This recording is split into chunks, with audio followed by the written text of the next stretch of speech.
All right, let's dive right in.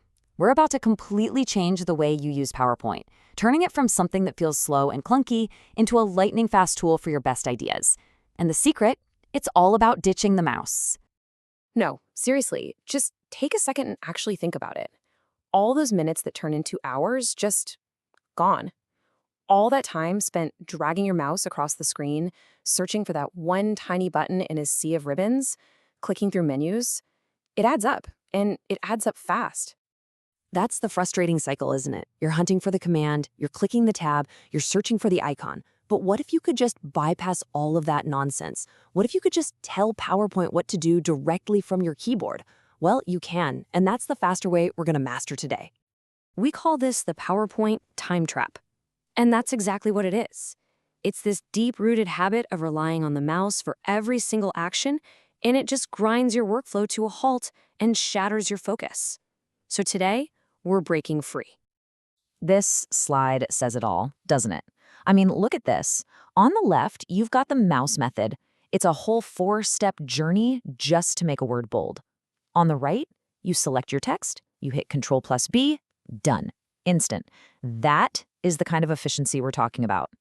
So where do we even begin with all this? Right here, with the absolute must-have essentials. These are the commands that everyone should know, not just for PowerPoint, but for most programs you use. This is your shortcut starter pack. You probably already know a few of these, right?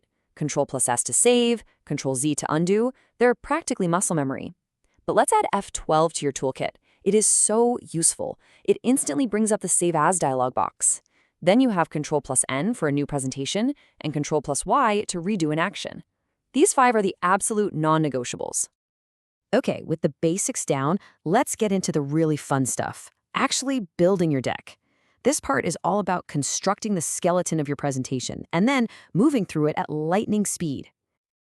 Control-M is about to become your new best friend. I'm serious. Instead of that whole dance, move your hand, find the mouse, click new slide, you just hit this one key combo.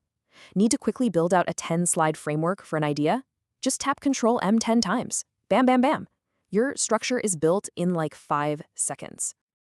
And then there's Control+D. Oh man, this one is a total game changer for keeping your presentation looking professional and consistent. Need another logo that's the exact same size? Select it, Control+D. Want to replicate a complex slide layout perfectly? Just select the slide in the side panel, Control+D. It stops you from fiddling with formatting so you can focus on the actual content. Okay, you've got your slides built. Now you need to move between them. Forget the scroll wheel. Page down and page up are your new best friends for moving slide to slide. Home will zap you to the very first slide, and End will take you to the last one. And here's a real pro tip.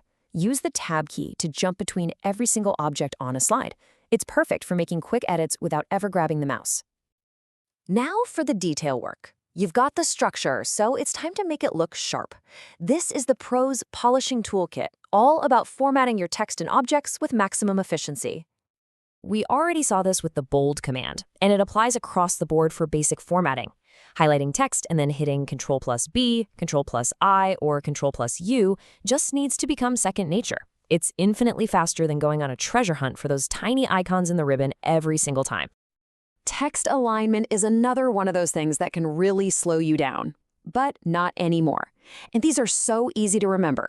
Control-L for left, Control-R for right, and Control-E for, well, C-E, enter. Hey, it works.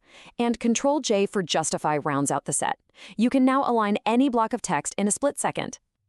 Now, Control-G for grouping is an absolute lifesaver. You know, when you have a few different shapes and images and you want to move them all as one single unit, just select them all, hit Control-G, and you're done. Beyond that, Control-K for hyperlinks and using Control-Shift with the arrow keys to resize fonts are also massive time savers. So you've built your deck, you've polished it, it's ready for showtime. Now let's talk about the final step, delivering your presentation. The goal here is to look seamless and in control, to command the stage without ever fumbling with a mouse or a trackpad. This is your essential pre-show checklist. F5 is your go-to for starting from the very beginning, but the real pro move is Shift plus F5. Let's say you're editing slide 15 and you just want to see how it looks full screen. Shift plus F5 starts the show right there, on that slide. No more clicking through 14 slides just to check your work. Okay, these are your secret weapons during the actual presentation. Need to make a point without the slide distracting everyone? Just hit the B key. The screen fades to black. And just like that, the audience's attention snaps right back to you. Hit B again, and the slide reappears. The pen and laser pointer tools also make you look incredibly polished, letting you annotate your slides on the fly. So there you have it. We've gone from the frustration of that mousetrap to building, formatting, and presenting like a total pro. You have the tools now. The final step is just integrating them into your workflow and starting your own path to mastery. Now, the key here is not to get overwhelmed. Don't try to memorize all of these overnight. Just start small. Think about the 3 things you do most often that waste your time. Is it adding new slides, aligning text? Find the shortcuts for those and focus on them first. And a quick heads up, for anyone on a Mac, Control almost always becomes the Command key. The goal here is just progress, not perfection. Just get a little bit faster every single day. And that brings us to the final question. I want you to look at everything we've covered and make a choice. Which 3 shortcuts are going to have the biggest impact on your work? Is it Control-D for duplicating, Control-G for grouping, or maybe that awesome B key for presenting? Pick your 3 and make a conscious effort to use them this week. That's how you really become a power user.